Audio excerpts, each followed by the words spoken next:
Do you think he took the gun with him? Always has it. There's some weed in there too. It's a little bag of it.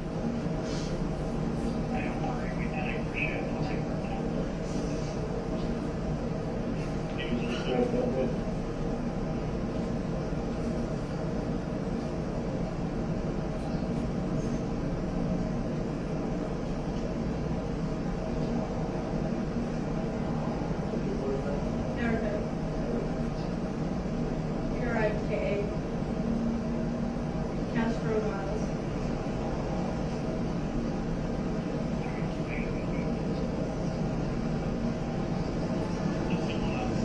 He's slick.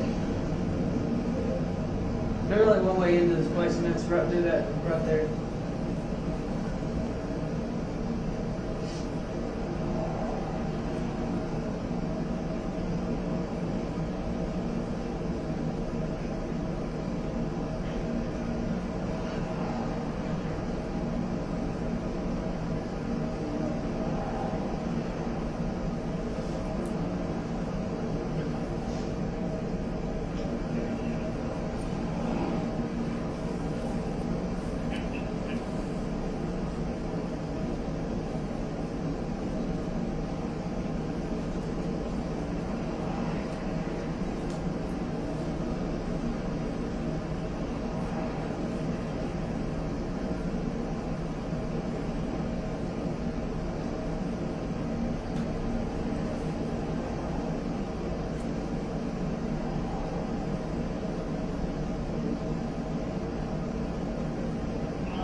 That one.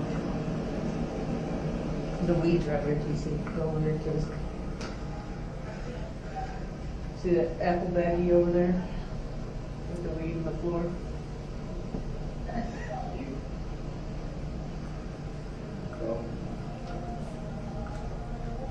I mean, there's a bunch of apple baggies, look.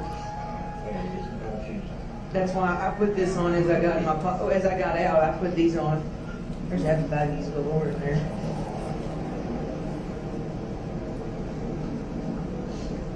Like big time out shit in there. Done through it.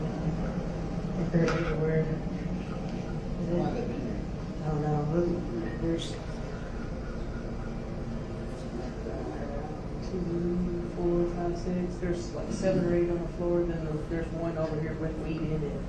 There's one here. Yeah, her hair's been.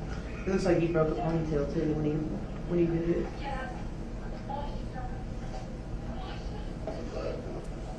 The what? Yeah, I didn't ask her because TC was asking her questions whenever I.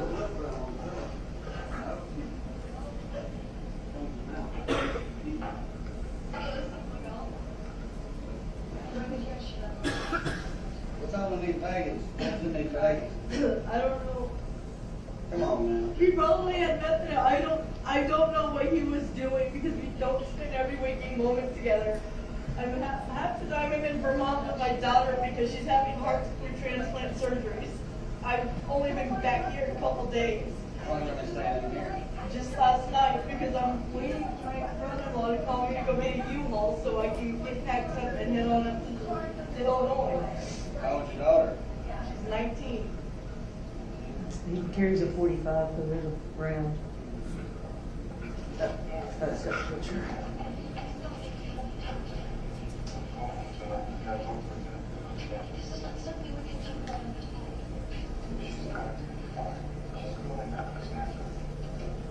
Miss Donna, we have that DL. Can you send a picture of the male subject and his DL for me?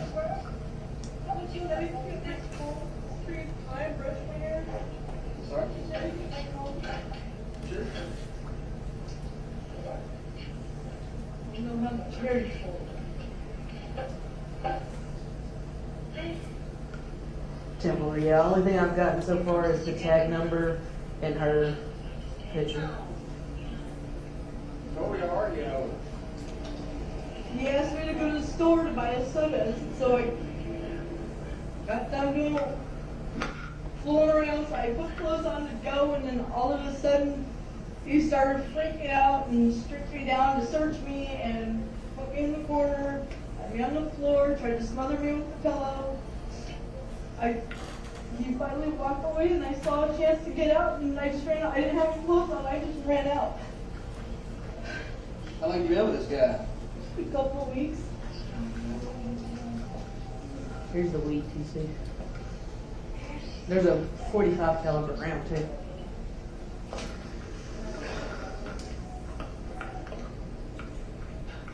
That's like a zillion apple babies.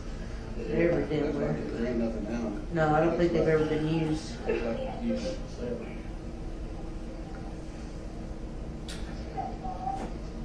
And then you got the needles in the Ziploc bag. Okay. There you go. Oh yeah, there's a cap over here too. But they picked up the needles and put them in that bag and took them upstairs. Took them to the office.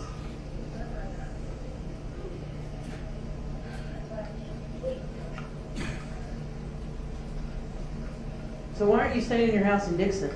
Because I'm moving, and so all my stuff is packed up. I'm moving to Illinois this week. Okay, but so why still? Because I just got back into town from Vermont, and I stopped here to get a room so I can sleep instead of driving all the way to Dixon. Because I stay up there, but I don't stay there. I go to Bowling Green a lot. I'm in Radcliffe, Kentucky, every Saturday and Sunday of every month to visit my youngest daughter, and every other Thursday I'm in family therapy in Bowling Green. Did you hear about it? Yes.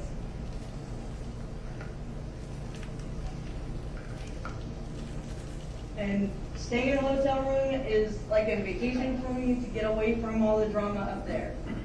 I have too much going on with my daughter having a heart transplant and lung transplant and getting a divorce, and sometimes my ex-husband comes up there to harass me and I'd rather not be around because he's a drunk.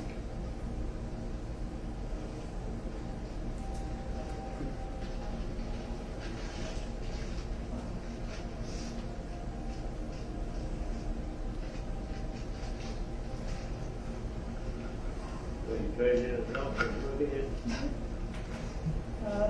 I traded a Navy for a Marine, for a felon, for a drunk, for a drughead. I haven't had one relationship yet where I'm not on the floor.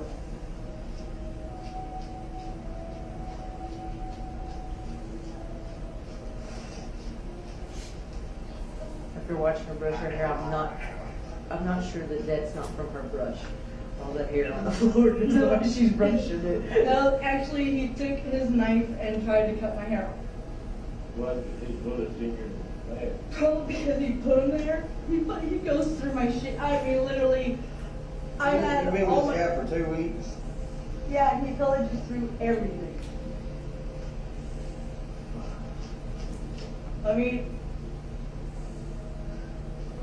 pillaged through everything. Empties out shampoo bottles and everything. Wasted everything. They'll take the tampons out and pull them apart. This is the Williams girl.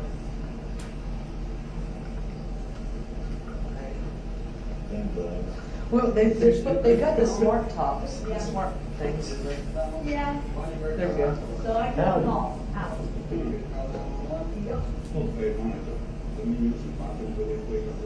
You're good. That's the tag. Do you want me to text that to you? That's the tag, so if you want for anything. And then I got his, she sent me his driver's license number too. Hang on. Are you ready? Yeah.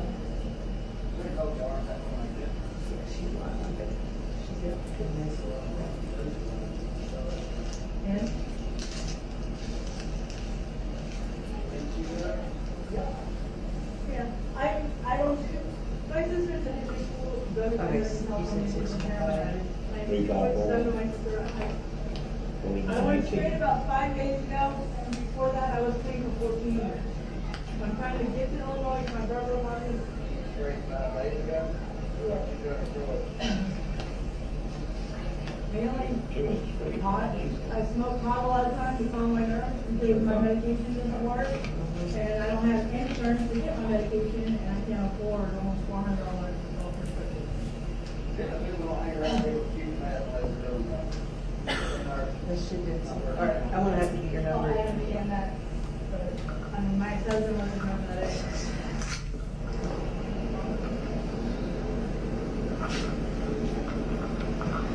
I said to save the image, but it didn't save for some stupid reason.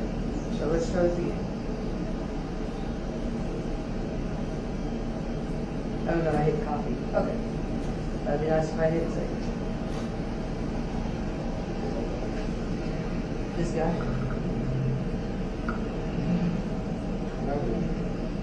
When they said the name, when he told me the name, it sounded familiar. She said she thought he had warrants too, and I told him how hard it is. Yeah. So, we couldn't check us. Yeah, but we can tell them.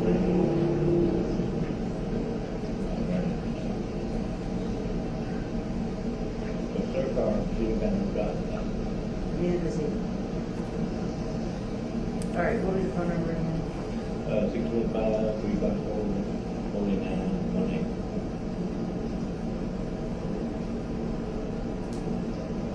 I'll send you his driver's license number too. I just took those two pictures.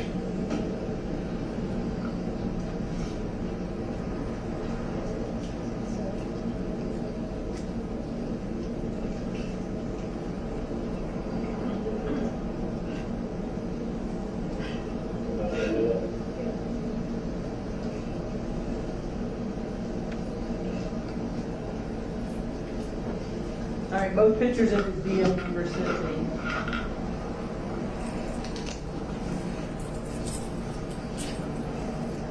Julio said he would take over once a week. He had to get back first, so he ran to the Shell station.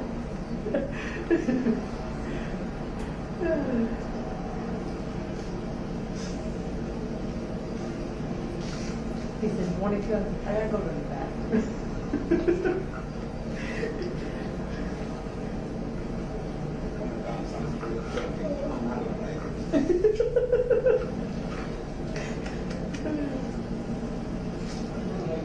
Yeah, you have fun. Have a good night, or day. We'll see you in 12 hours. Yeah, I know.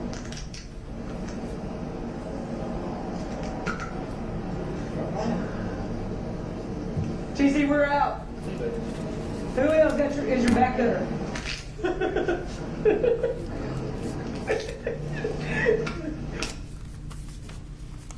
Connor, we tender the video as the next exhibit in this case. 11? Well, What was 11? Was the video of the body cam of No, Julio. I think. so Deputy Mackin, that was an accurate depiction of your body camera that day, correct? And you left. Why did you leave? It was a little bit after 6 o'clock. Okay. Was it time for you It to go? was shift change, so when Officer Julio got there, I was able to leave because he's a day shifter. Okay. So you guys were basically swapping in for assisting Officer Spivey with Kingston Springs. Yes. So, okay. So the reason that you didn't stay until the end was because it's not your case and you were done for the day. Yes, ma'am. You had some interactions with Ms. Castro-Miles in here. Did you notice anything on her neck or any marks on her neck at that point? No, ma'am. Okay. And the Midtown Inn and Suites is in Cheatham County, right? Yes, ma'am. Pass the witness, Your Honor. Finley?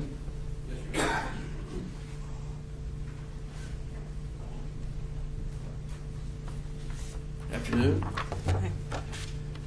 As we can see in the body cam footage, you entered the hotel room that Miss Erika was staying in, correct? Yes, ma'am. Okay. And we saw it was trashed. Yes. There's stuff everywhere.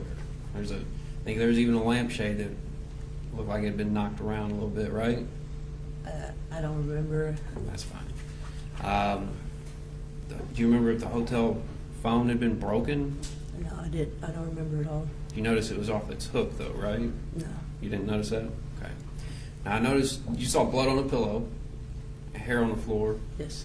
and you thought originally it had been ripped out of her head, and then seeing her brush it, you said, well, maybe she brushes like that on the regular, right? Correct. Okay, so not sure where the hair came from, but there was hair on the floor. Yes. Okay. And, I mean, it must have been a fair amount if you say it looked like he ripped her ponytail out. I you know? think possibly. I don't recall how much there was. Okay.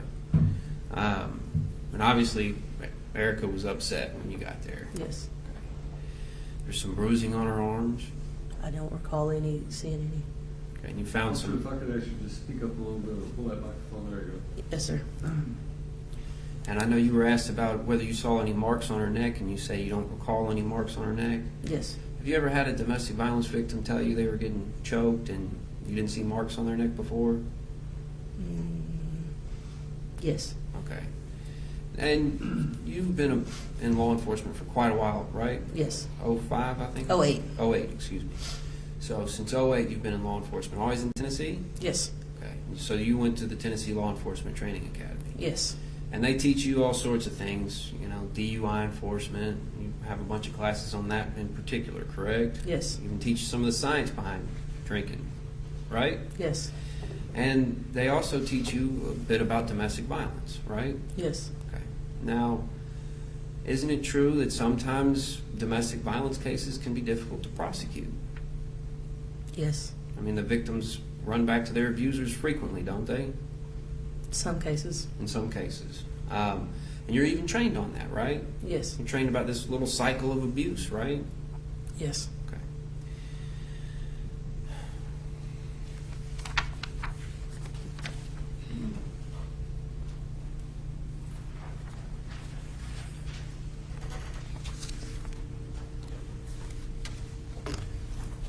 Now, Miss Erika told y'all she'd been held at gunpoint, right? I don't recall her saying it while I was there. While you were there? Okay. You weren't there for the whole thing? No. Okay. But if she told you he was armed. Yes. Okay. All right. That's all. Thank you, officer. You may step down. You may call your next witness. State of Jeremy Hall.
Do you solemnly swear or affirm that the testimony you're about to give in this case to be the truth, the whole truth, nothing but the truth, so help you God? That's right.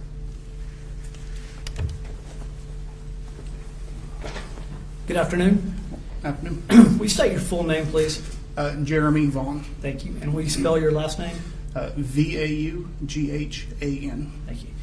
And Mr. Vaughn, are you employed by the Kingston Springs Police Department? Yes, sir. And what's your position there? Sergeant. Okay. So, Sergeant Vaughn, how long have you been employed with Kingston Springs Police Department? 21 years. 21 years. Are you a shift supervisor or tell us what your duties as sergeant entail? Yeah, so we're a small department. I'm the only sergeant, the one that holds rank there. So yeah, part of my duty is to follow up on investigations and things like that. So, just to put in context for the jury, when you say you're a small department, how many officers work for the Kingston Springs Police Department? 7. 7. And do you all run a shift 24/7 or just certain hours during the day? No, so we have a gap from 2 a.m. to 4 a.m. Okay. And on regular working hours, do other agencies sometimes come in to assist, such as the Cheatham County Sheriff's Department? Yes, sir. Okay. And specifically, I'm referring to May 29th of 2018 at about 6 o'clock a.m. Would it be common for the Cheatham County Sheriff's Department to assist on a call? Yes, sir. All right. Now, Sergeant Vaughn, did you work this incident at the Midtown Inn and Suites on May 29th of 2018? No, sir. You had no part in the investigation of this case. Correct. However, did you collect some video from the Midtown Inn and Suites? Yes, sir, I did. And is it common or actually frequent for you to go to the businesses in Kingston Springs and extract DVD and photographic evidence? Yes, sir. Why are you doing that for businesses in Kingston Springs? As, I guess, in your position as a police officer, correct? Yes, sir. All right. Honestly, most business owners don't know how to operate the camera systems. Okay. So they call you? Yes.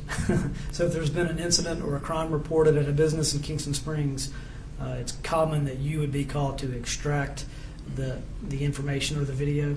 Yes, sir. Okay. And did you do that in this case? I did. And did you collect a series of videos from different cameras at the Midtown Inn and Suites? Yes, sir. All right. And can you identify this, please?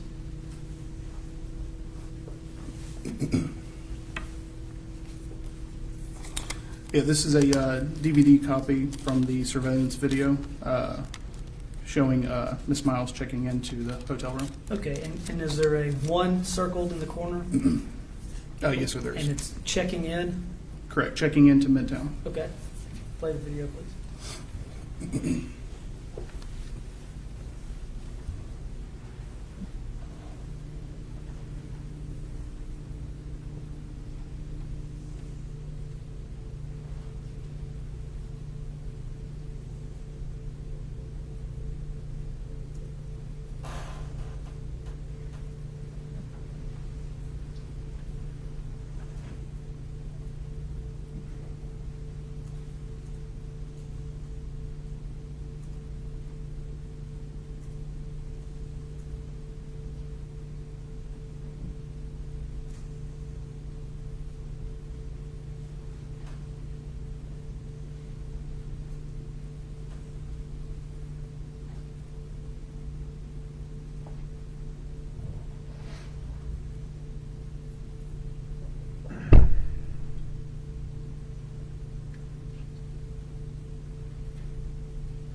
Sergeant Vaughn, from watching the video, first, did you observe how the defendant exited the vehicle? Yes, sir. Was it from the driver or passenger side? The front passenger door. Front passenger door. And did you observe her provide some type of identification or something to the clerk here? Yes, sir. She provides some type of photo identification. Okay. And then when she leaves the hotel office, did you observe which door she entered as far as getting back into the car? Yes, she entered the same door, the front passenger door. Front passenger door, okay. And I note on the video it says May 28th, 2018, 9:42 p.m. Do you know if those times are accurate or not? I do not know. I do find that most cameras are off. Off by, is this off by hours or minutes or? This particular one, I'm not sure. Okay. And I will move that video as the next exhibit, please. 13, thank you. And Sergeant Vaughn, can you identify this video? Thanks. Yes, sir. This video, this DVD copy is titled Erika Castro-Miles Runs Out of Midtown. Thank and you. has a number 2 in the top corner. Number 2. And before we start, what's the date and time? The date says May 29th, 2018 at 5:49 a.m. So the following morning? Correct.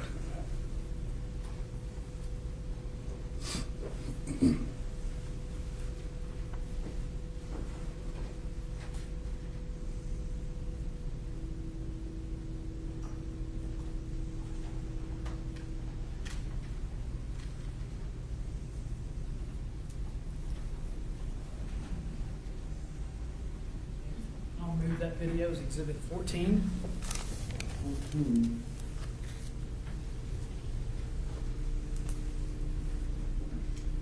Sergeant Vaughn, can you identify this video? Yes, sir. This is a DVD copy titled Stephen Wiggins Leaving Midtown for the First Time. It's labeled number 3 in the top corner. Okay.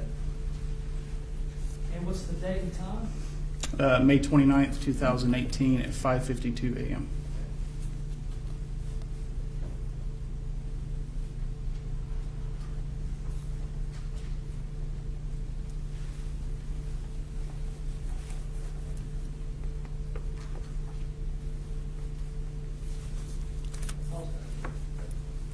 Sergeant Vaughn, does this person successfully open the driver's side door? Yes, sir.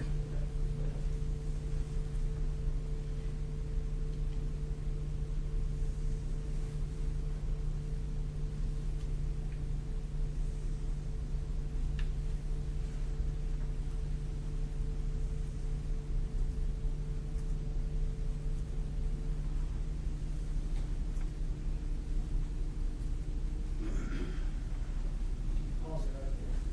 Sergeant Vaughn, I know some distance and this is kind of grainy, but can you see some type of object here on the hip? Yes, sir. On Mr. Wiggins' right hip, there appears to be a black handgun sticking out of his pants. Thank you.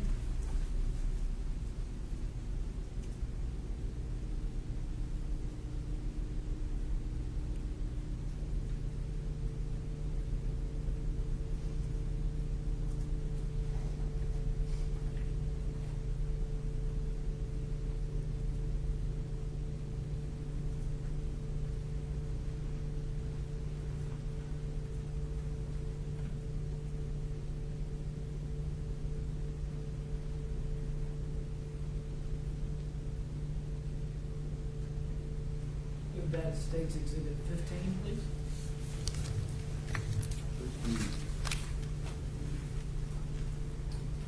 Sergeant Vaughn, can you identify this, please? Yes, sir. This DVD copy is titled Stephen Wiggins Returning to Midtown. It has a number 4 in the top right corner. Pause right there. And can you identify the date and time? Yes, sir. May 29th, 2018 at 7:53 a.m.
Pause it right there. Sergeant Vaughn, can you describe what we're seeing in the video now? This particular camera is capturing the guest parking lot at the Midtown Inn and Suites in Kingston Springs. The motel is just this one building on the right side with first and second floor. You can see that was Mr. Wiggins that pulled back into the parking lot. In this video, does he appear to be wearing a shirt? Yes, sir, he does. He's standing in a door. Correct. Is this a window next to the door? Yes, sir, it is. Go ahead and play.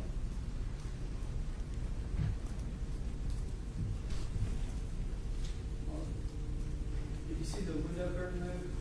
Yes, sir.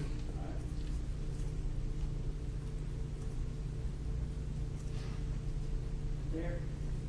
Yes, sir. Does the window curtain appear to be open now? It does.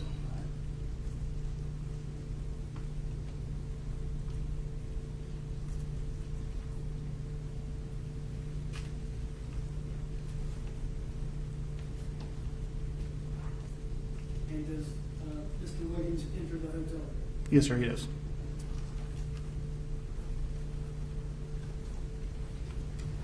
Move that to the next exhibit, please. 16. Sergeant Vaughn, can you identify this video? Yes, sir. This video is titled Stephen Wiggins speaking with Miss Lear Bonsinger. Yeah, and do you know Miss Bonsignor? I did. She before she passed away. She was an employee at Midtown Inn. She was an employee and a manager at Midtown Inn? Yes, sir. Okay, and she has recently passed away or within the last 6 months or so? Yes, sir. All right.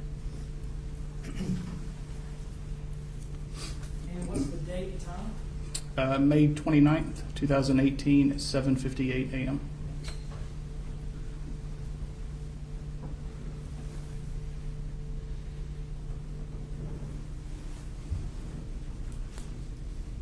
Pause it right there. And can you describe what's happening in the video at this point? Right there, you can see Mr. Wiggins exiting the room, turning right, going back towards where he parked the vehicle.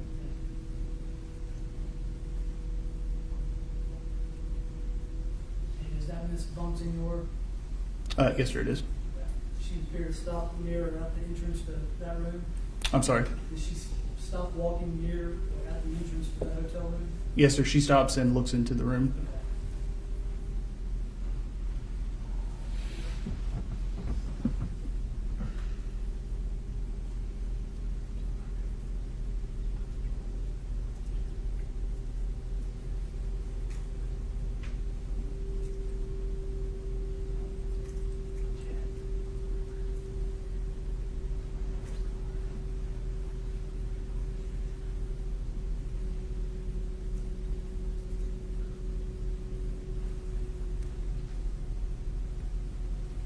Is that Miss Bonsignor that we see walking back towards the hotel office? Yes, sir, it is.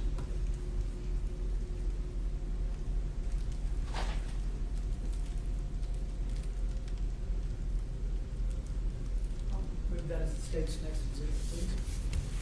17. Sergeant, can you identify this video? Yes, sir. This DVD is titled Wiggins and Castro-Miles Leaving Midtown. Okay. Can you identify the date and time? May 29th, 2018 at 8:01 a.m.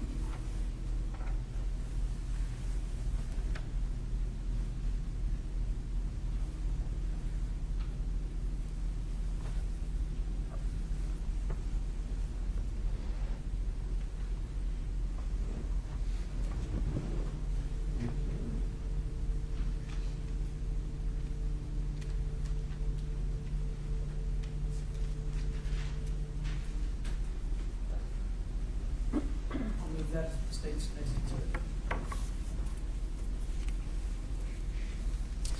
And Sergeant Vaughn, in your employment history with the Kingston Springs Police Department, how many times have you been to the Midtown Inn and Suites? Hundreds. Hundreds? Yes, sir. Have you had occasion to go into any of the rooms at the Midtown Inn and Suites? Multiple times. And are all of those rooms contain a landline phone? Yes, sir, they do. Okay. I'll pass the witness.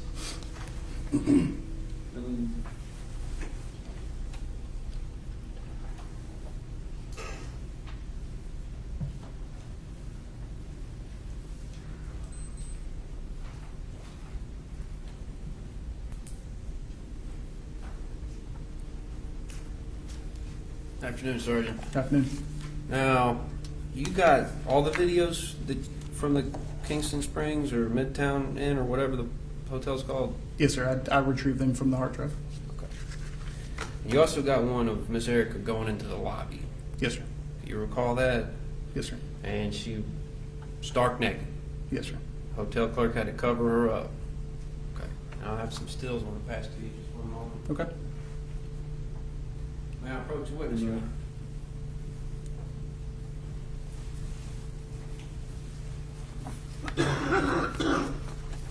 Now, if you could please look at those and tell me if those look like accurate screenshots or screen grabs or whatever they're called of bits of the video that had Miss Erika in the hotel lobby.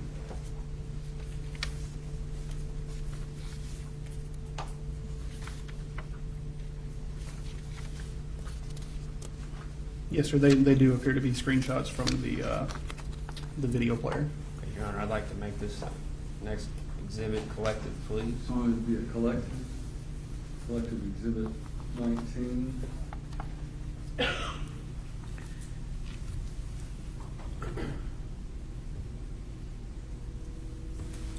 I think I have the chronological, Sergeant. But on the first one, it has Miss Erika being covered up. Well, whenever you're ready, Madam Clerk. On the first one, she was being covered up by Miss. Say her name for me again. Lear Bonjour. Bonjour. Okay. Miss Lear was covering up Miss Erika, right? Yes, sir. With a towel. That was the first photo. And then there's just one of Erika kind of distraught, holding her face. I guess I can wait till. Yeah, I'm sorry. Clerk's done. Can I look at the photos as you go along? Yeah. You're on the second photo? Yes, sir. Okay. And then another, looks like again helping her get covered up there. The third one. And then we have just Miss Erika crying, right? My Yes, sir. picture's not cooperating with me for the next one. Now it looks like Miss Lear is calling the law. Well, she's calling somebody at least, right? Yes, sir. She's on the phone. Okay. And then another one of just her, looks like checking Erika over. So I'd like, whenever the court, Madam Clerk, is ready to publish those to the jury. So you got a fair amount of footage. In the footage I reviewed, I did not see any video of Miss Erika leaving the hotel. I mean, I saw the car depart, but I didn't see her walking to the car. Did you ever retrieve that? Yes, sir. The video where Mr. Wiggins returns to the hotel Yes, sir. goes into the room, and then there's video I've recovered that shows Mr. Wiggins and Ms. Miles exiting the room, carrying things to load the vehicle. Okay, I must have missed that one. So there was some footage of that. Yes, sir.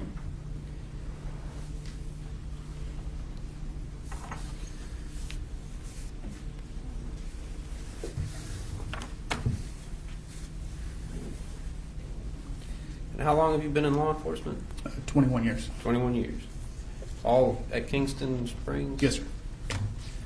And you're a ship supervisor, is that right? Or Yes, sir. okay. So a lot of officers are under you. Well, there's 70 all total. How many are under you?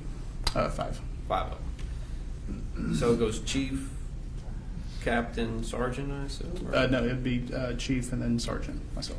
Okay. Okay. Now you went to the Tennessee Law Enforcement Training Academy as well. Yes, sir, I did. Okay, and they taught you about domestic violence, Yes, sir. and they've taught you that abuse victims frequently go back to their abusers. Yes. Okay, and there's a whole cycle of abuse. You get taught about that a little bit too, right? Yes, sir. Okay, and it's difficult for these victims to walk away sometimes, isn't it? Sometimes, yes.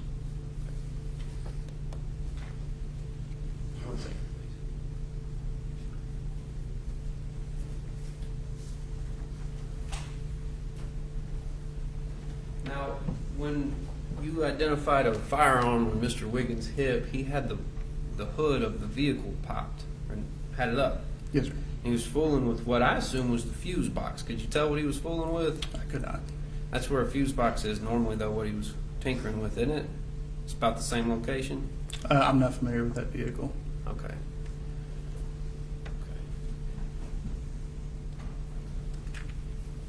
All right, That's all I have. Raise your right. Thank you, officer. You may step down and you get released. Thanks, sir. You may call your next witness. State calls Colleen Lewis.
Step right up here, please, ma'am. Raise your right hand and face our clerk.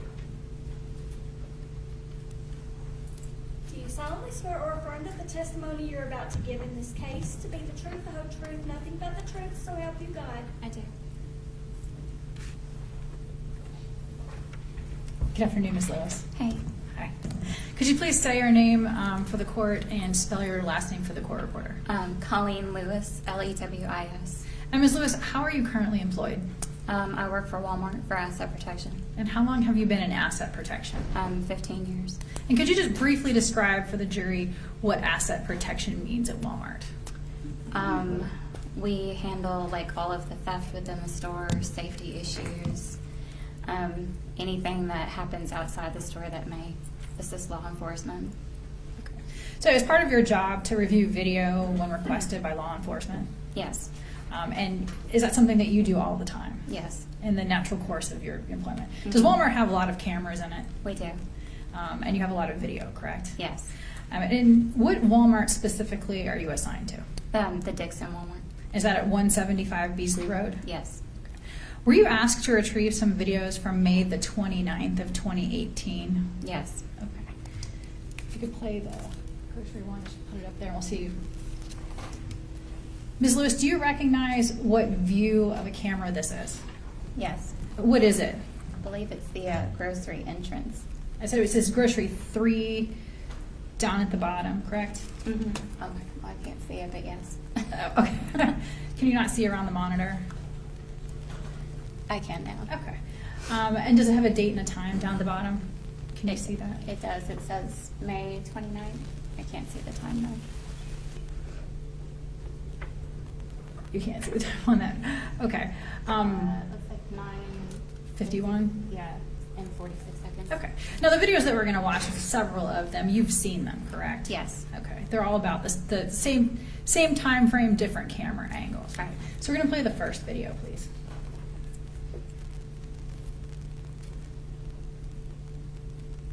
Do you recognize that specific individual? Yes. Who is it? That's Stephen Wiggins. Okay. Can I move the Walmart Grocery 3 video as the state's next exhibit? All right. That would be 20. The 20, yes, sir.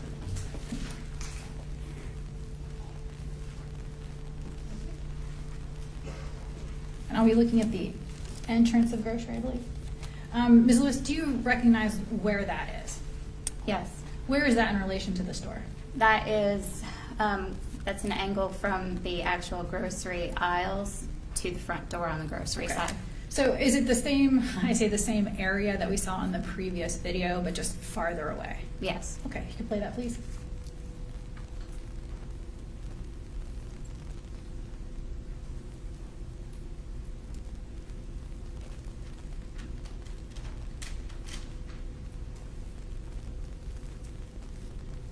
And again, is that the same individual you've already identified as Mr. Wiggins? Yes. We'll move a copy of this video as next exhibit, exhibit number 21. Ms. Lewis, are the times and the dates accurate on these videos? Yes. Okay. And I believe we're looking at the Stan Grocery 7. Where is this video? Is this behind the cameras that we've seen before? So that is actually a door camera Okay. pointing in the opposite direction from the one we just watched. Okay, but it's still in the same vicinity there. Yes. Just a reminder. There's an individual in a tank top, like an orangey colored tank top there. Do you know that person? I do. Who is that? It's Veronica Pilcher. And have you had previous experiences with her? Is that how you know Yes. her? Okay. If you could play that, please.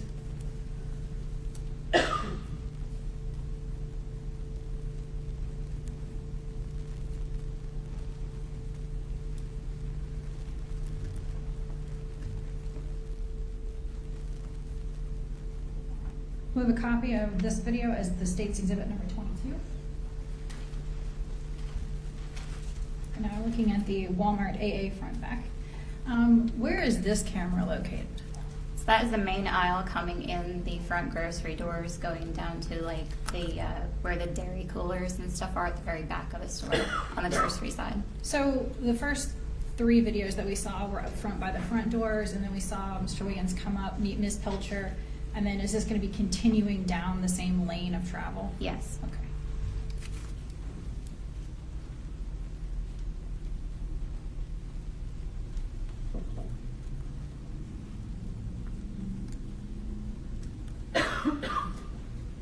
And they're going to turn in a minute there, and I'll ask you, what section are they headed towards? That is the menswear area.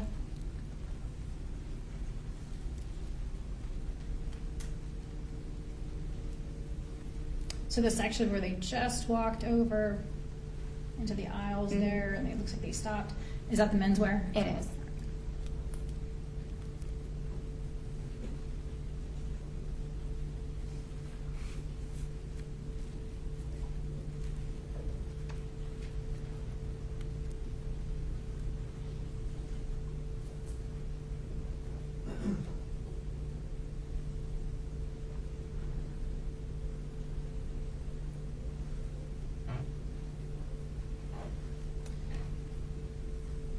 Mr. Etheridge, could you pause that for a second? Do you see the 2 individuals that just went into the men's department coming back out? Yes. Now, okay, and it's at 9:53. Yes. Okay.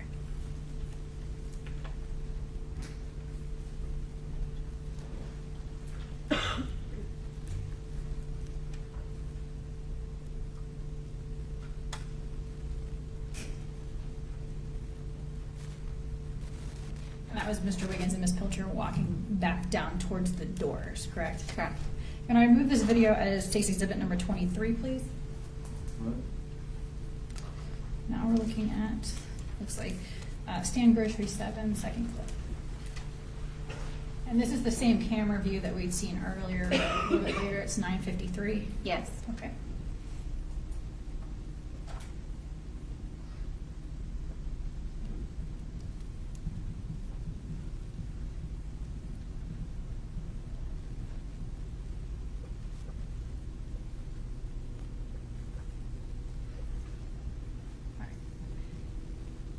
And again, that was Mr. Wiggins and Ms. Pilcher walking down, but Mr. Wiggins exit and Ms. Pilcher goes to a different part of the store. Correct. Did you see them use the checkout at this point? They just went in and came right back They out? just went in and came back out. All right, move this as State's exhibit number 24.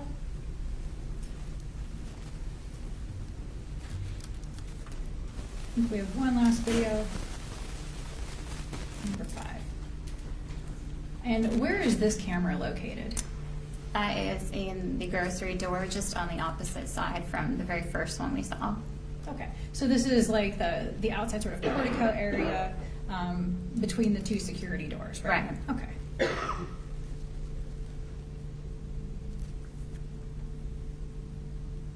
And that would be Stephen Wiggins leaving the Walmart, correct? Correct.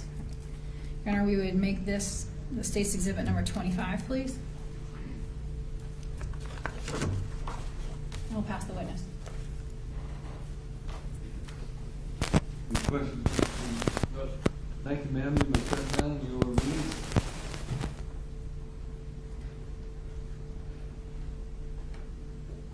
Call your next witness. The State calls Mr. Kenny McClanahan.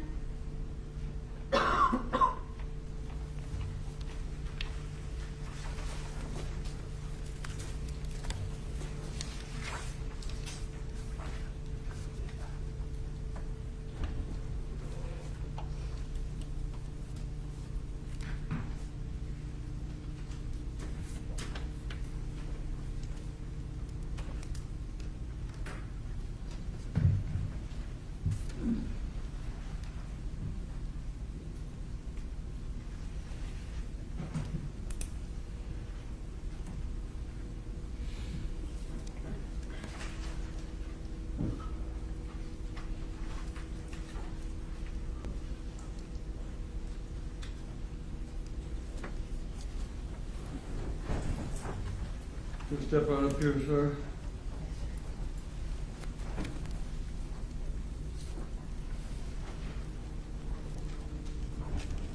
Face our clerk and raise your right hand. Do you solemnly swear or affirm that the testimony you're about to give in this case to be the truth, the whole truth, nothing but the truth, so help you God? Yes, ma'am. Good afternoon, Mr. McClanahan. Good afternoon. Could you please say your entire name and spell your last name for the court reporter? Kenny McClanahan, MCCLENAHAN, And Mr. McClanahan, where are you currently employed? Speedway, And how long have you been employed at Speedway? for 4 years. 4 years. And what is your job duty, what is your job title at Speedway now? I am the store leader. The store leader. Yes. So you're in charge of everything. Yes. And where is your store located? 506 Highway 46 South in Dixon. And that's Dixon County in the city Dixon, of Tennessee Dixie. 37055. All right, thank you. Now, Mr. McClanahan, does your store have surveillance video? Yes, ma'am. Does it have a lot of cameras? Yes. Do those cameras record pretty much everything that happens? Yes, ma'am. On May 29th, 2018, were you employed in the Speedway? Yes, ma'am. In Dixon. And how were you employed then? I was the assistant manager at the time. Okay. And part of your duties as the assistant manager, did you have to go review surveillance videos? Yes, ma'am. And do you understand how the surveillance system works? Yes, ma'am. And are you the one who gets to burn the videos? Yes, the rest? ma'am. Okay. And we're specifically here today about something that happened on May 29th, 2018. Have you seen those videos? Yes. Okay. If you could please play the... Mr. McClanahan, do you recognize where that camera angle is? Yes, that shows the first 10 pumps, which are to the left of my front door. Okay. And is this part of your, I see the screen capture, the screen video here, is that what your surveillance playback system looks like? Yes. And there's a date and time down at the bottom there. I don't know if you can see that over the play button. Yes, it says it's the 29th on 10 o'clock. Okay. You can play that, please, Mr. Eckert.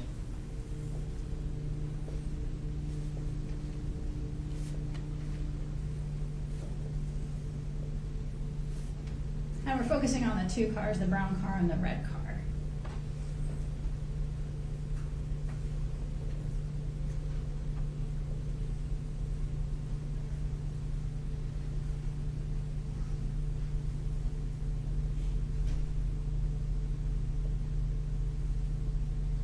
Now, the direction that the driver of the brown colored car there was walking, was that towards the doors? Yes, ma'am. Okay. Your Honor, I'll make the Speedway video the next exhibit, please. Exhibit 26.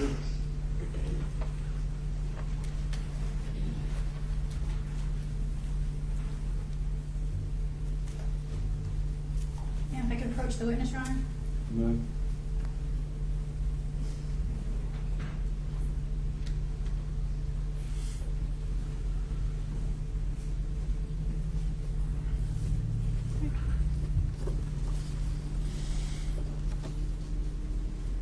Mr. McClanahan, do you recognize what that is? Yes, ma'am. And is that a screen capture of a video from inside the store? Yes, ma'am. This is the second POS of my registers. Okay.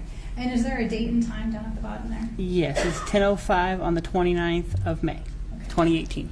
Okay. And do you know that individual? At the time, I did not, but I do now. Okay. Who do you know it to be now? That is Stephen Wiggins. Your Honor, I'll move the photo as the next state's exhibit. I believe that's going to be 27. 27.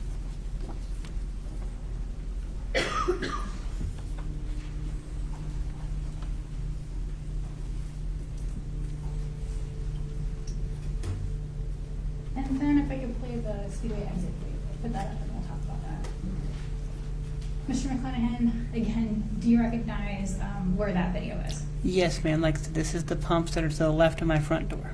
Okay. And do you see a date and time down at the bottom? It says May 29, 2018 at 10:06. Okay, thank you.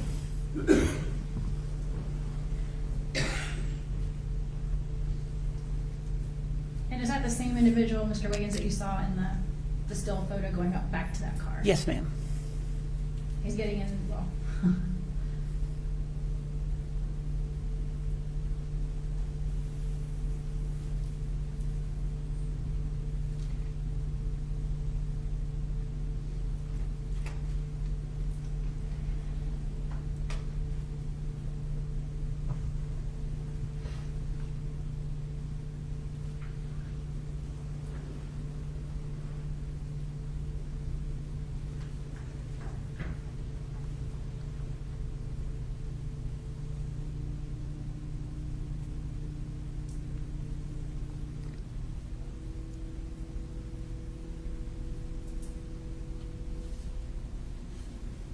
And he just got into the driver's side, is that correct? Yes, ma'am. Close to her.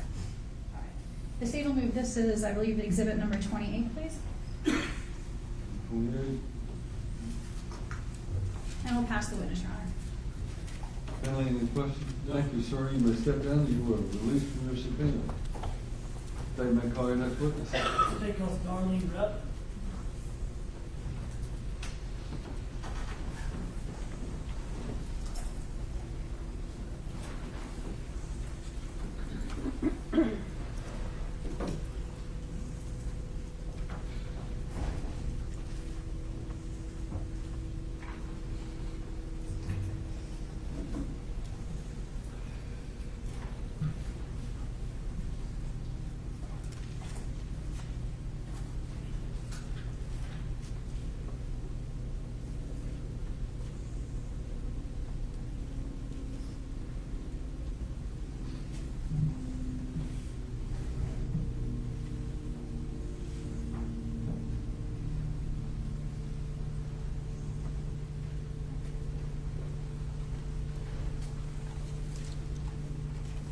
You will step right up here, please, ma'am, and face our clerk. Do you solemnly swear or affirm that the testimony you're about to give in this case to be the truth, the whole truth, nothing but the truth, so help you God? I do. So we have a seat, please, and when you testify, speak into that microphone. Okay. Good afternoon. Hi.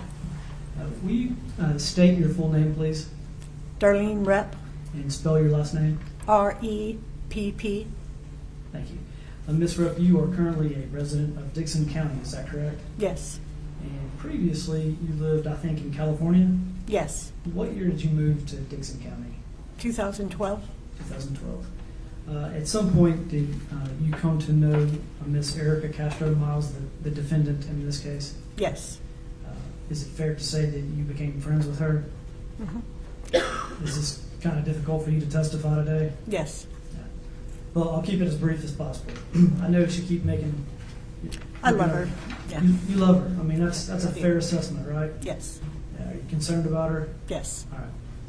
So, Ms. Rupp, let me back you up to May of 2018. Okay. Do you remember in the beginning of May where the defendant was living? She had been living in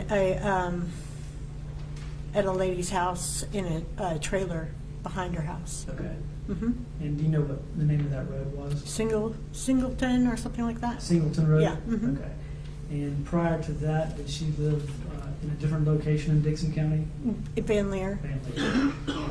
So she lived when she was living in Van Leer, was it a house? An apartment. An apartment. Mm-hmm. So at some point she moved from an apartment in Van Leer over to Singleton Road. Yes. How did you become acquaintances and friends with the defendant? I was offering to help her spay and neuter her animals, her dogs. She's a dog lover. And so are you. Mm-hmm. Yes. In fact, that's your business, correct? Yes. Mm-hmm. So, Ms. Rupp, do you remember when you became friends with her? Let's see. probably 2013 or 14. Okay. Yeah. So you knew her for quite a few years. Long time. After you moved to Tennessee. Yes. And now, was she also from California? Yes. And how did you know that or know her in California? No. As I talked to her, I mentioned I was from California, and she said yes, she was from California also. Now, in May of 2018, was the defendant married to a man by the name of John Miles? In May of 2000. Yes. Mhm. Did Yes. you ever meet Mr. Miles? Yes. Okay. Was he also living with the defendant in the trailer on Singleton Road? I'm not sure about that. I don't know. Where did you ever see Mr. Miles in Dixon County? Yes. Where would you see him? With Erika in a car, or Okay. picking up her daughter, Okay. things like that. So in May of 2018, she was married to John Miles. Yes. Now let's talk briefly, sidetrack to children. Did the defendant have children, or does she have children? Yes. And do you remember their names? Tiffany.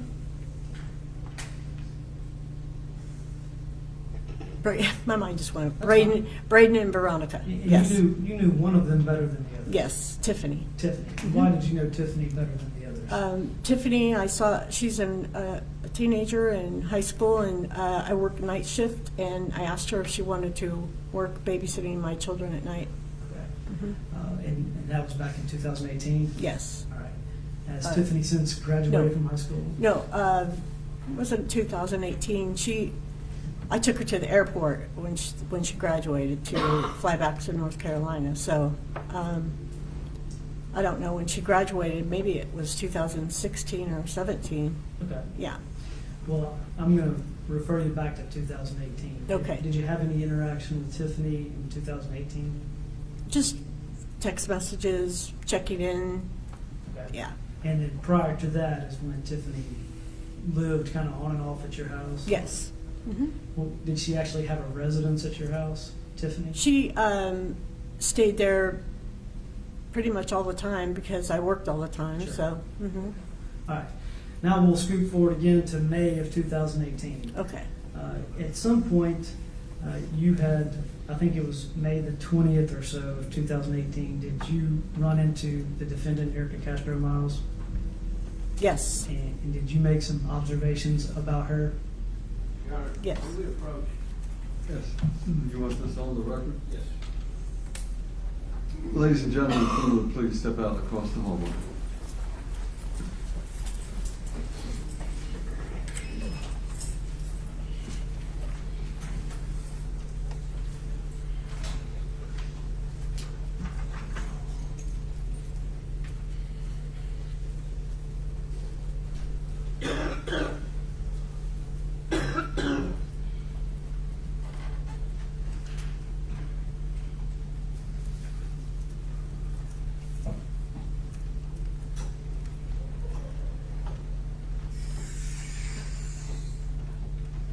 All right, jury's out of the room. You may proceed, Mr. Chairman. Your Honor, I hate to guess at what General Crouch's next question is gonna be, but I believe it was she on drugs, or did she appear to be under the influence or something like that? I think that's just prejudicial, relevant to what we're doing here today. And I think it requires a jury out before we get into things like that anyway. So this is a preemptory objection to a question that has not yet been answered, but you anticipated what the question may be.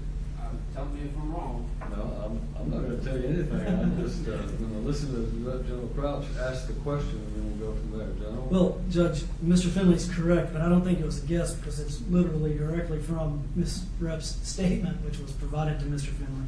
But yes, the next question is going to be about her interactions with the defendant for two bases. One, the defendant describes her relationship with Stephen Wiggins. So that has nothing to do with drugs or alcohol. But two, Ms. Rupp will describe that she believed that the defendant had relapsed and was again using drugs, which the state believes is relevant in this case because, as Mr. Finley has been doing with every witness, he's pointing out that this incident in Kingston Springs was caused by domestic abuse, but at the heart of it is methamphetamine use. So it is very relevant. Mr. Finley? Well, I have no doubt that Mr. Wiggins was using methamphetamine, but there's been no proof that I'm We'll aware come to of. the podium. I think it would help us to make sure that we can hear. Apologize. It's all right. I'm aware of no proof that's been put before the court that Miss Erika Castro-Miles was using any sort of methamphetamine. Now, Mr. Wiggins was, for sure. I mean, he was there. I won't get into all that other stuff that's been excluded, but I don't doubt that Mr. Wiggins was on it.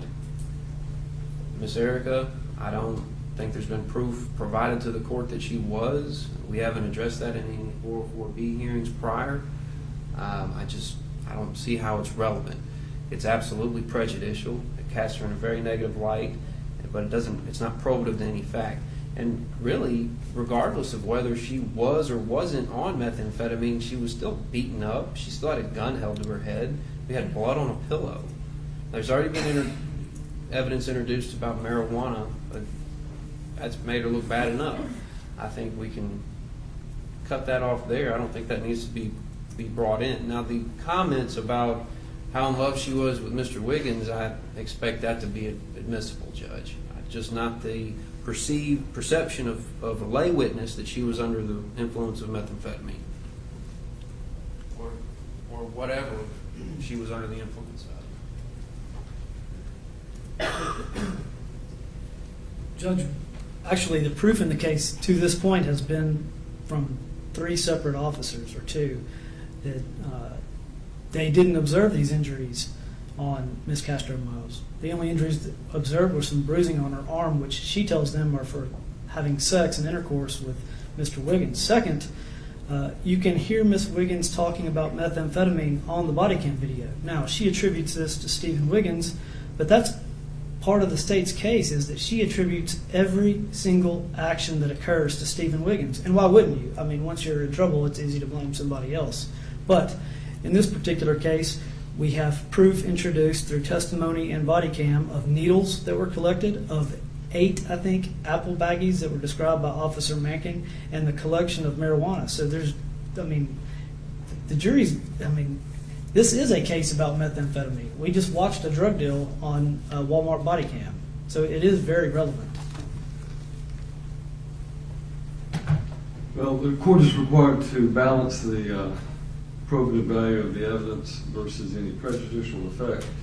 And clearly, the evidence that's already been introduced in this case is the evidence of the hotel room that officers' body cam footage was there, and particularly Officer Mackin, I think it was, that testified, the sheriff's deputy Mackin that testified, and she denoted a number of baggies laying there that appeared to have drugs in them. And I did understand that there was statements that Mr. Wiggins was supposedly on methamphetamines that were made during the body cam footage.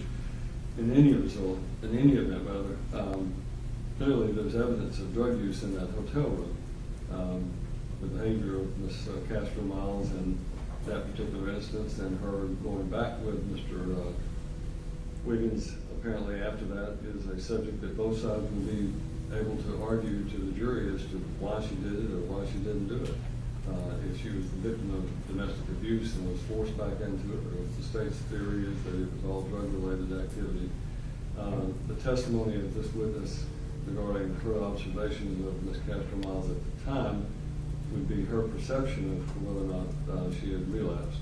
And I think it would be relevant, and therefore it would outweigh any prejudice, since there's already ample evidence in this record of the drug use that was involved when she was in the car, apparently with Mr. Wiggins, when she checked into the motel, and the video shows that she was not the driver and there was someone else driving, and then they check into the hotel, and she was in and out of the motel room on a regular basis. And then when you go into the motel room on the body cam footage, it clearly shows ample drug use everywhere. That it seems to me that evidence is already before the jury, and that this would be simply that the probative value of it is certainly would outweigh any prejudice to the defendant, which I think the prejudice has already been shown by the drug use that's clearly evident from the hotel room. So I overrule the objection and allow the evidence to come in, but I will limit it to simply just a question regarding her observations of her and what she perceived as being, whether or not she had, I assume she has some basis for having that observation. Anything then before we bring into it, we note the objection, I note the objection of the defendant and overrule it.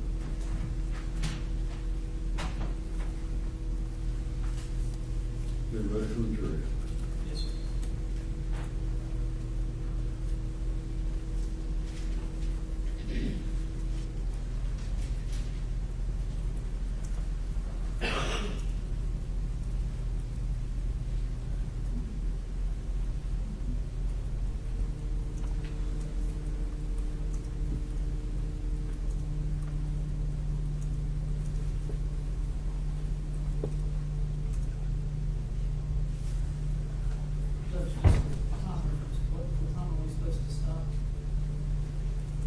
Well, we're not stopping for the day. We're just going to elongate a little bit our afternoon recess. And it was supposed to be around 3 o'clock, but I'm not sure. It's I'm at their mercy, so we'll hopefully do that. I apologize for having agreed to do that. Just trying to orchestrate witnesses in a timely way. If we are at a point where we're not ready to stop, then I'll have to wait on me if they need to.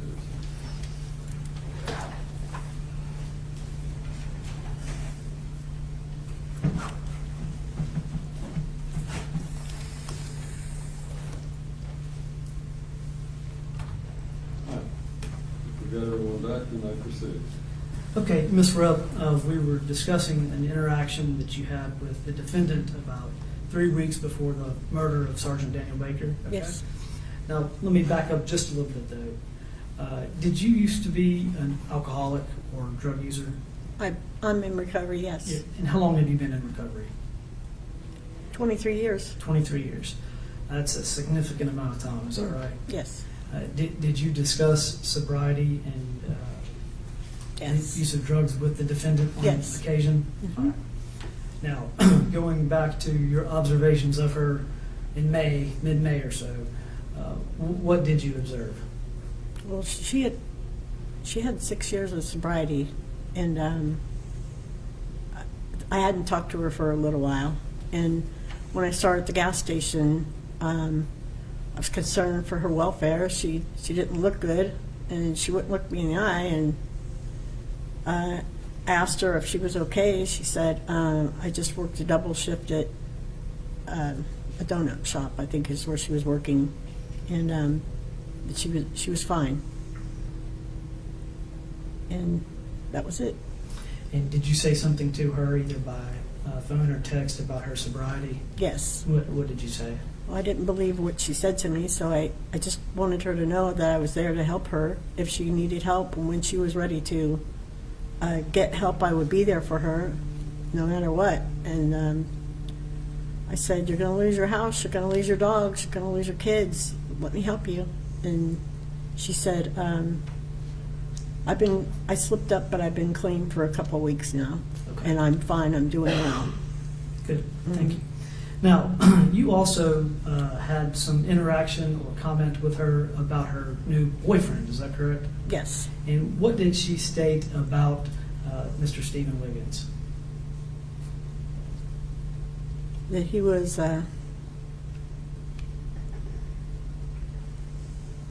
Would you like to read your statement so you could refresh your memory? sure. Okay. May I approach the word, Mr. You may.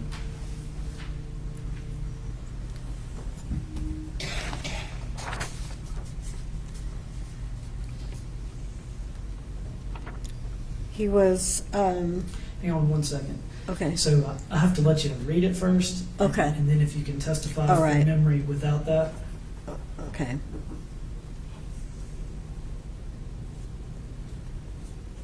Okay.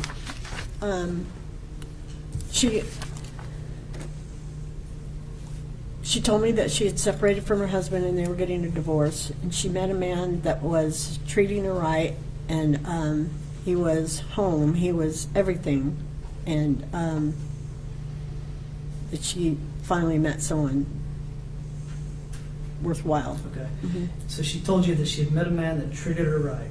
Yeah.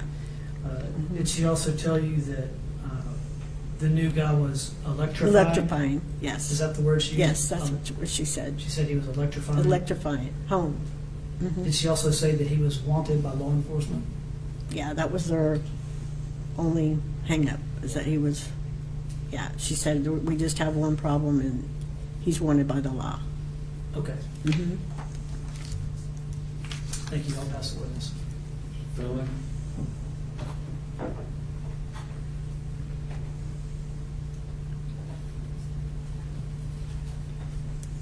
Good afternoon. Hi. My name is Jake Finley. I'm representing Miss Erika Castro-Miles. You testified for her before, didn't you? Yes. At a bond hearing, right? Yes. Now, at that hearing, you testified that you rescued dogs with Erika. Mm-hmm. Is that how y'all got to know each other? Yes. Okay. And you knew her, I guess, since 2012, 2013, around about then? 13 or 14, something like that. Okay. Now, you hadn't seen her in, how long was it, how long of a break did y'all have before you ran into her back in May of 2018? A couple months. Just months? Mhm. Okay. And she had been with her husband at the time, his name was Miles, John Miles? Yes. Is that right? Mm-hmm. So, they split up. Yes. He was not treating her right. No, I saw her frequently with black eyes, bruising arms, bruises on her chest. And this is presumably from Mr. Miles. Well, I asked her kids about it, and they told me the situations, but I think that she thought that if she just acted a certain way, or no, I don't think. I know that she thought that if she acted a certain way, or he stayed off alcohol, that things would work out with him. So she kept trying. How long did she keep trying? Years. Years. Mm-hmm. She went back after every time she got beat up by Mr. Miles. Yes. For years. Yeah. What I is think it- she tried to separate from him, but it didn't work. Okay. So, the whole time you knew Erika, I believe you described her as gentle, Yes. loving, Yes. kind. Mm-hmm. Very much so. Now, when you Happy. saw her back in May, she didn't look right. No. Was she in another abusive situation? I don't know. Objection? Also speculation. Sustained. Did you notice any bruising? No. You saw her just briefly. Yes. The rest of your communication was over text message? Yes. Mm-hmm. So you, for all you know, somebody else was on her phone texting. Oh, I don't know. You don't know. Yeah. It's okay. Now, did you ever meet Stephen Wiggins? No. When you saw her, I'm sorry, where were y'all? At the gas station in Van Leer. Okay. And Van Leer, where's Van Leer? I feel like I should know that. It's between Dixon and Clarksville. It's a little town. Okay. Population 300 probably. Okay. Mm-hmm. So when you see her at this gas station in Van Leer, was she driving or did you notice? She was pumping gas in her car. Okay, so it was just her. Actually, she was kind of in her car fiddling around, she just pumped gas, so Okay. she was going through her purse or something. I don't know. But she was alone, best you can tell. Yeah. And I'm sorry, what day was this? May 20th? Yes. Around about that time? Yes, anyways? because I texted her the next day. Okay. Mm-hmm. And she, whether it was her or whether it was somebody else, whoever was texting you, they were excited about this new person. Mm-hmm. Okay. When you first met her, back in 2012, was she already married to Mr. Miles? I don't think so. Okay. I think she had an on and off relationship with him. Was she ever excited about him? I don't think so. Not that you can remember, No. anyways. Mm-mm. Okay, fair enough. Maybe so. Yeah? Sometimes, maybe not. Yeah. Highs and lows, right? Yeah.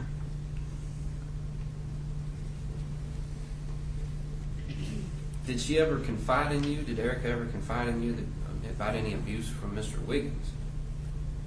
No. But you weren't really in contact with her during the time period she was with them, it sounds like, right? Yeah, and I think as from prior to her, well, what I think doesn't really matter.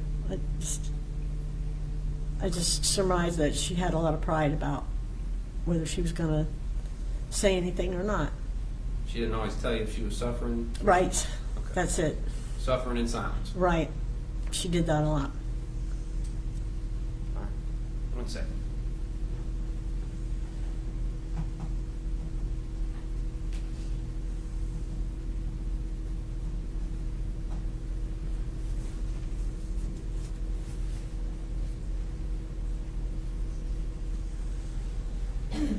Did Miss Erika ever confide in you about her relationships before Mr. Miles?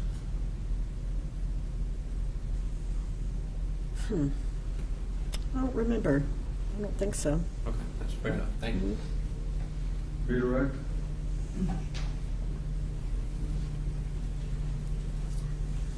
Just a few more questions. Okay. If Miss Miles, Erika Castro-Miles, had needed your help, would you have assisted her? Oh, yes. You were there for her. Immediately. I would have been up at 3 a.m. to go wherever she went. But If she it didn't needed ask. me. She didn't ask help. She didn't ask help. No. Thank you. Any further? As you say, she would suffer in silence. Yes. So she wasn't the type of person to go begging for help usually. Right. That's all. Any other questions? Thank you, ma'am. You may step down. You're released from your subpoena. You may go or you may stay. Thank you. Statement, call your next witness.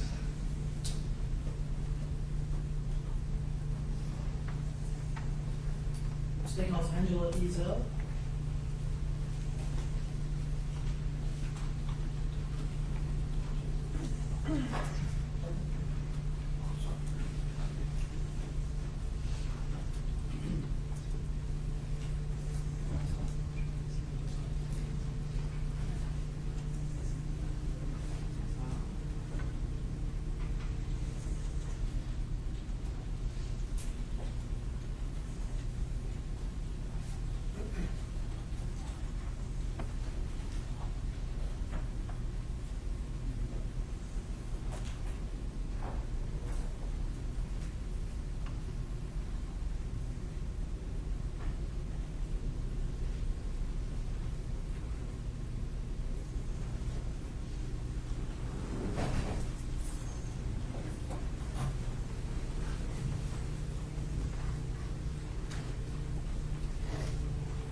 You'll step up, please, ma'am, and raise your right hand and face her clerk.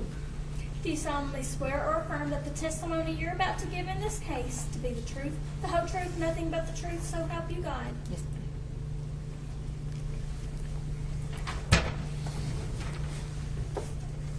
Good afternoon. Hello. Will you state your full name for the court, please? Angela Clark Ezel. Thank you. Ms. Ezel, I'll try to be really quick. Actually, will you spell your last name also? E-Z as in zebra, E-L-L. Thank you. On May the 30th of 2018, where did you live? Chapel Cemetery Road in Bonacqua. Okay. And on that morning, did you make a call to the Dixon County 911 Center? Yes, sir. Do you remember about what time that was? It's probably around 6:20, 6:30, something like that. And why did you make that call? Because I came upon a car parked on the wrong side of the road, facing the wrong direction, and felt it was not proper for it to be there. I mean, it was literally parked in the wrong side of the road. Correct. Okay. And can you name the intersection of the two roads where you made this observation? Sam Vineyard and Tidwell Switch. Okay. And that's right. That's inside Dixon County. Yes. Okay. And you called 911 to report your observations. Did you actually see any people within the car? Yes, sir. There was a gentleman in the driver's seat and a female in the passenger seat. What did you observe them to be doing? They appeared to either be sleeping or passed out, very minimal movement, sitting in the car. Okay. And that was on the morning of May 30th of 2018. Yes, sir. I'll pass the witness. Any witness, any questions, Ms. Finley? Hopefully briefly, famous last words. Is it Ezel? Is that how you Yes. say it? Okay. Ezel.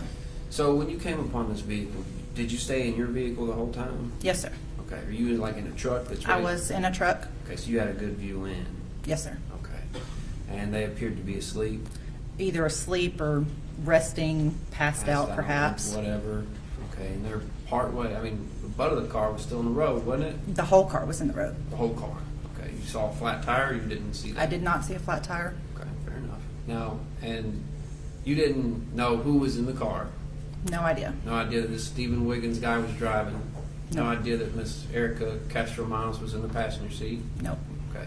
And you would have called that in regardless of who it was? Correct. Okay. You had no idea that anyone in the car would have a warrant for their arrest? Nope. You had no idea the vehicle was reported stolen? No. You only called this in because you saw a car that was very inappropriately parked in the roadway? Correct. Okay. Thank you very much. Anybody direct? Thank you, ma'am. You may step down. Thank you. You have another witness? Yes, Your Honor. State calls dispatcher Ken Wingate.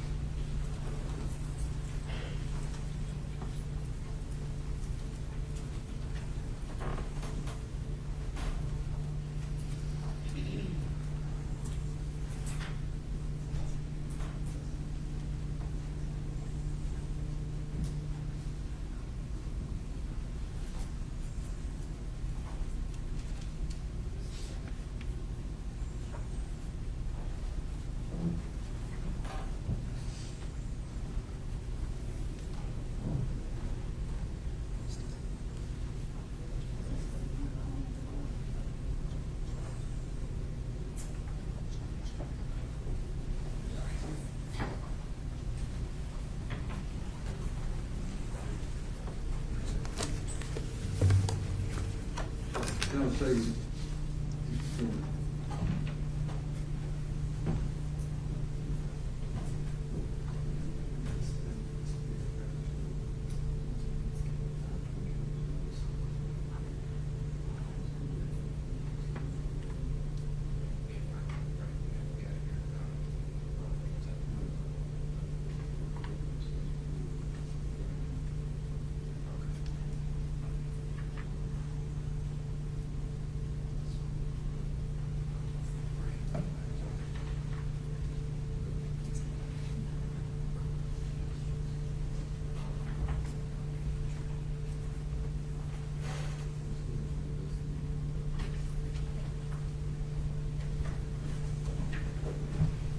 Do you solemnly swear or affirm that the testimony you're about to give in this case to be the truth, the whole truth, nothing but the truth, so help you God? I do.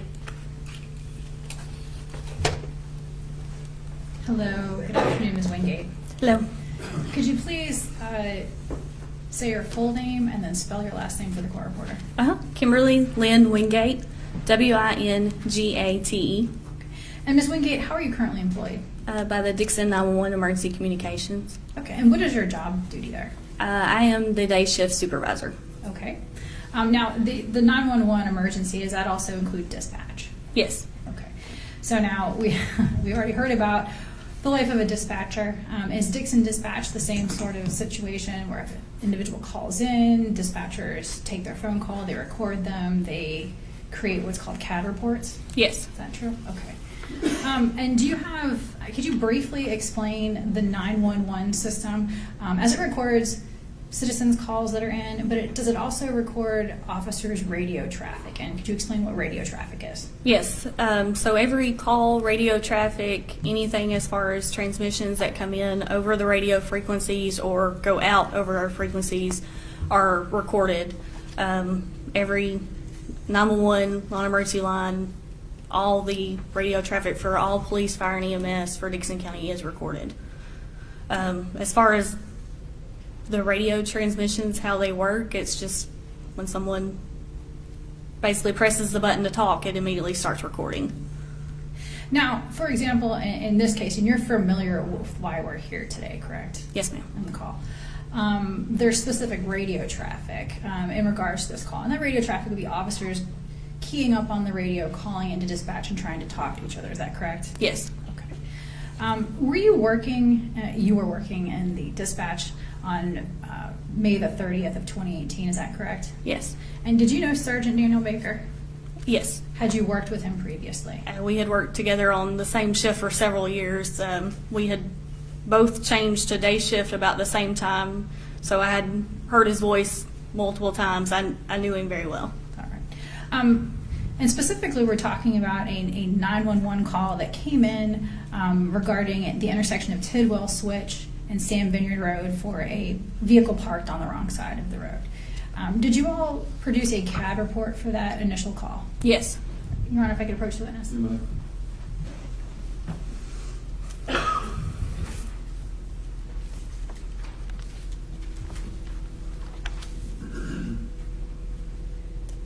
And do you recognize what that document is? Yes, this is the incident, the CAD report from the incident that day at Tidwell Switch and Sam Vineyard. Now, when we say that incident, it's going to have information regarding the initial call in and then the subsequent law enforcement response. It's a very thick document. Does it have all of the subsequent police response to what they found and all the units that were involved? Correct. It goes from the original call to everything that progressed since then. And do you see at the top of the CAD report what time the original phone call came in? It was received at 6:19 that morning. And does it have a caller name? Caller name says Angela. And does it give an event location and a comment? Yes, the event location shows Tidwell Switch Road and Sam Vineyard Road, and the comment reads, small 10 90s model vehicle parked on the wrong side of the roadway. And then farther down, there's a narrative log. In fact, your name, it looks like, shows up in this report as well, correct? Yes. From the dispatchers. Yeah. Do multiple dispatchers key in on the same call if they receive information? Yeah, so whoever receives the information, whether it be on the radio or the phone, that's the dispatcher that enters it. They're responsible for making sure that information gets put where it needs to be put on the CAD. And then there are narratives that are also on there. Are those the dispatcher's notes to whatever's going on? Yes, it's always just a backup for us, even though everything's recorded. So that way we have a paper log as well. Your Honor, I would move the CAD report as the state's next exhibit. Exhibit 29. Ms. McGee, if you could hand that to Ms. Misty, the clerk. Now, is there a 911 call associated with this incident? There's a call. I think it came in on non-emergency, if I remember correctly, but Okay, it was sorry. a call for that day, yes. But do both emergency and non-emergency go to the dispatch? Yes, everything comes into us. Okay. And have you listened to the 911 call? Yes. For this incident? Mr. Etheridge, if you could play that, please.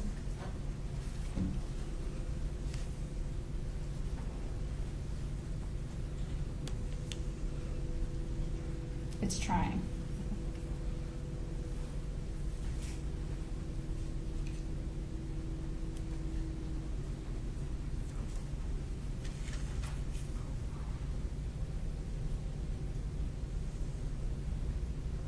Call 2 on Wednesday, May 30th, 2018, at 6:19 a.m. with a GMT offset of -300 minutes. Agent ID extension is 603. Communication, Stephanie, how may I help you?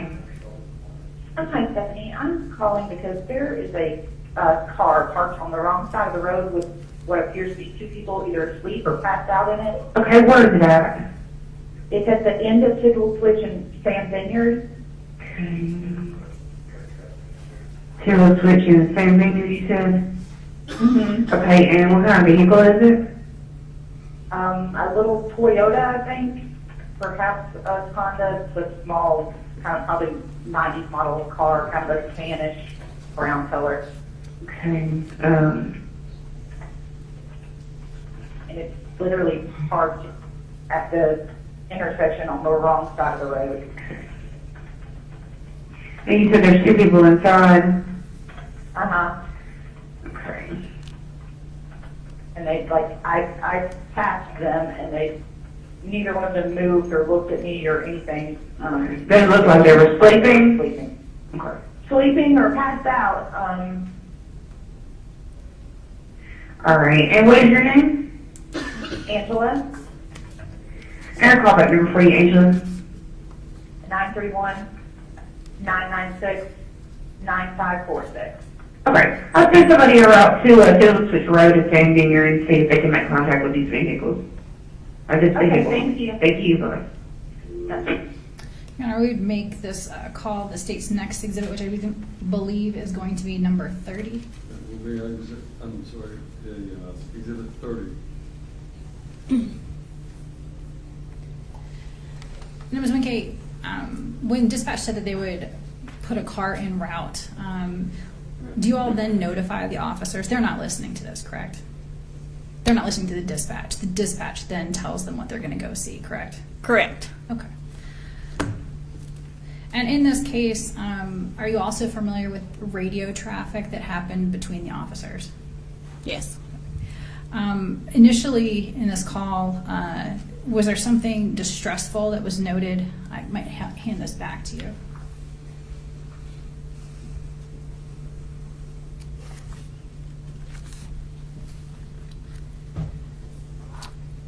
On line number 2 in the narrative. Yes, one of the other dispatchers who was on duty noted 500 radio was muffled, could tell there was distress. And do you know at the time who car 500 was? Yes, it was Sergeant Baker. Okay. And then subsequently after that, down to where your entry is, could you explain those? So at that point, because we heard some type of distress, we started trying to reach car 500 multiple times for what we call a status check, and that's just to get an answer from the officer to let us know that he's okay. One of the other dispatchers had done it multiple times, and then I actually had just come on shift. I hadn't even logged into a computer and heard this going on as I was getting ready to sit down and log in, and once I sat down, I started as well with status checks. And then there were multiple other units that were trying to call for car 500 as well. I got an answer finally. We had all multiple times tried to call, no answer. I think I even tried to call him by phone on his cell phone, Sergeant Baker, with no answer. And then finally there was an answer from 500 that advised they were 10-4. Now, is it abnormal for an officer to not respond to you? Oh yeah, it does happen, but when it's not the norm, it's immediate, we go on alert mode, everybody's paying attention, they want to make sure that officer's okay. And we discussed about that you said that the 500 advised status was 10-4. What is 10-4 to you all? That they're okay. And then there's one below it that says that there's one in custody. Mm-hmm. Is that based on radio traffic that dispatch received? Yes. Okay. Yeah, there was a transmission that come over that says 500, one in custody, and I believe the wording was en route to Dixon Central. And that's recorded. And we're going to go yes. play that. Mr. Etheridge, if you could play call number 20, please. Call 20 on Wednesday, May 30th, 2018 at 6:50 a.m. with a GMT offset of -300 minutes. Agent ID extension is 115. Radio, you good?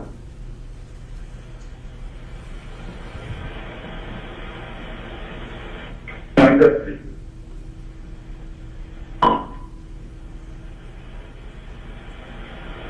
Over now, inside here.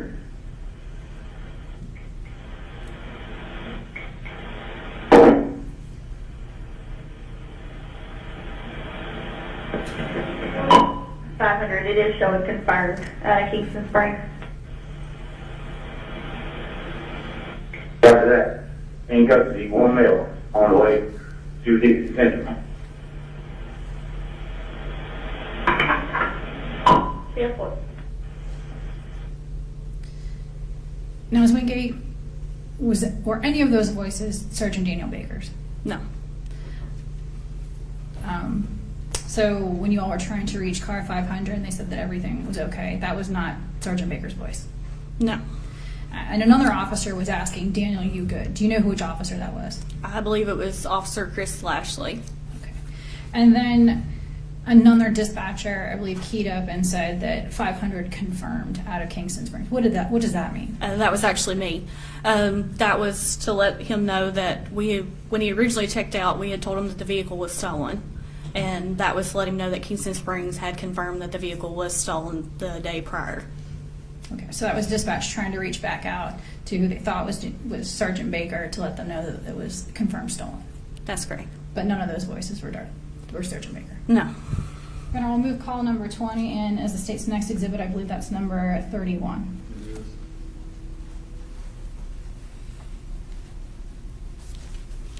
And did you know whose voice, have you found out whose voice that was on the call?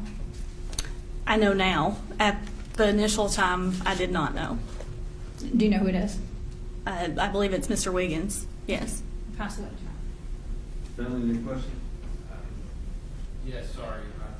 I talked about this. Miss Wingate, is that correct? Yes. Okay. Now, you've been with dispatch for how long? It'll be 12 years this October. Okay. Now, you said something that kind of surprised me. I didn't realize every time an officer keyed up the radio and said something, it was recorded. Mhm. Is that what you said? It is in our center, yes. Okay. How long does it stay recorded in your center? That must be a lot of data to keep. Yeah.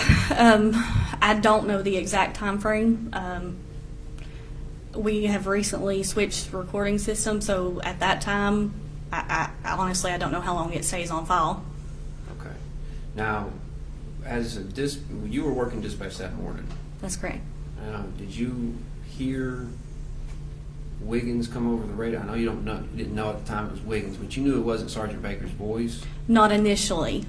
The first where 500 status is 10-4, where I logged that, I did not realize at first that was not Sergeant Baker. It was as the call progressed and more Wiggins had said more on the radio that I realized it was not Daniel. Okay, that's fine.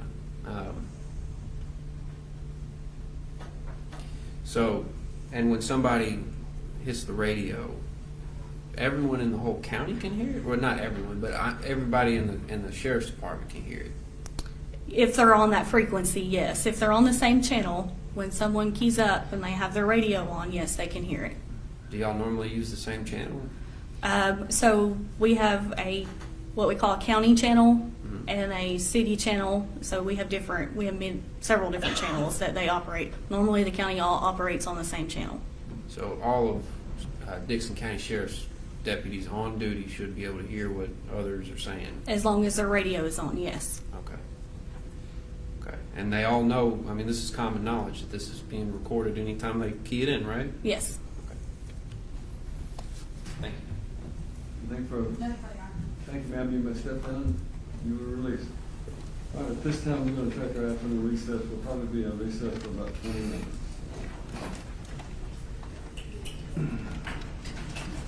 All rise.